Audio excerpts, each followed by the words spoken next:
Help me to reach 2,000 subscribers. The moment that shattered my breath arrived with a sound so small it should not have mattered. It was the soft click of my boyfriend Luca's phone lighting up beside me while he slept.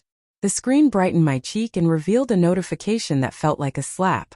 A preview of a video, a familiar gym locker room, and a name beneath it.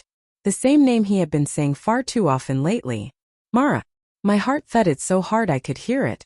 I told myself I should not look. I told myself I trusted him. I told myself it was simply a client. The lies I whispered to myself were embarrassingly fragile.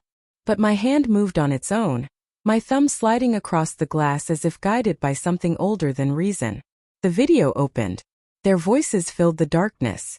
Laughter first. Playful. Too close. Too warm. Then came the sound of lips meeting skin. I dropped the phone. My breath left me in a single choking gasp. For a moment I thought I might scream or sob or shatter. Instead I sat still and silent while waves of heartbreak crashed through me, each strike carving its own space inside my ribcage. I had imagined betrayal 1,000 ways, but hearing it felt like being lowered into ice. When Luca stirred beside me I froze. Part of me wanted to shake him awake and demand every answer he had ever hidden. Another part wanted to run. Instead I slipped out of bed and stood in the cold glow of the hallway. My mind spun in jagged circles. It was impossible. Luca was loving and sweet. He kissed my forehead every morning. He called me his soft place to land. He promised he would marry me someday. He could not be the same man who whispered those things to her. But the recording kept replaying in my mind. Her voice. His panting laugh. His words spoken in a tone he used to reserve only for me.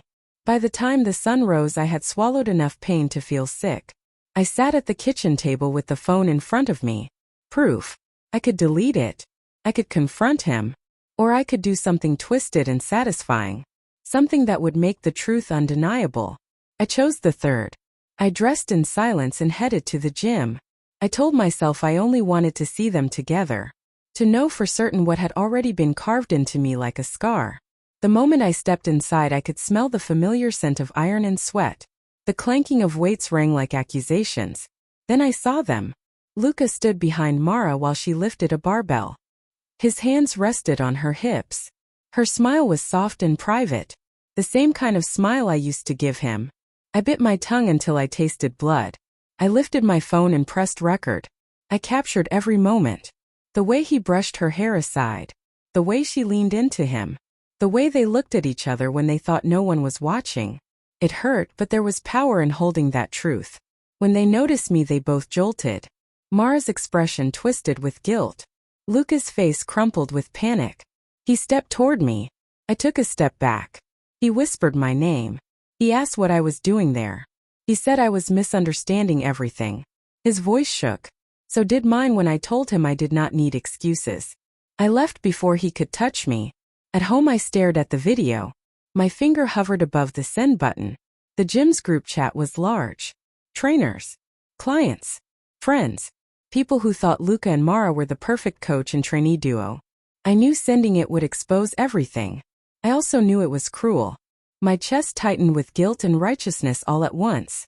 Then I remembered her laugh in his locker room. My thumb tapped send. The message delivered instantly. The fallout arrived faster than I expected. My phone buzzed without stopping. Shocked messages. Angry voices. Someone even called to ask if it was real. I confirmed with a calmness I did not feel. Luca showed up at my apartment that evening. His eyes were red. He asked why I did it. He said I destroyed his career. He said I ruined Mara's life. He begged me to let him explain. For a long moment I simply watched him. This man who once felt like home. This man who shattered me without hesitation. I could see his guilt, but I could also see his anger. He wanted forgiveness without taking responsibility. I told him the truth. I said I did not ruin anything.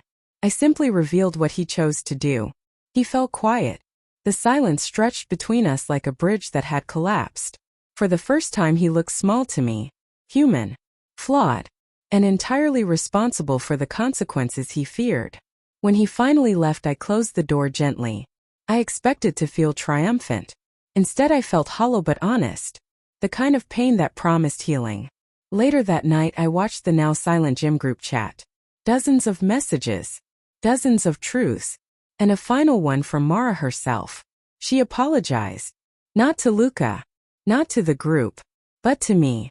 That was the twist I never expected. Not forgiveness. Not reconciliation. But the realization that sometimes the person who hurts you is not the only one living in their own brokenness. I locked my phone, wrapped myself in a blanket, and exhaled with a heavy, trembling relief. I had lost something important, but I had claimed something too. Myself.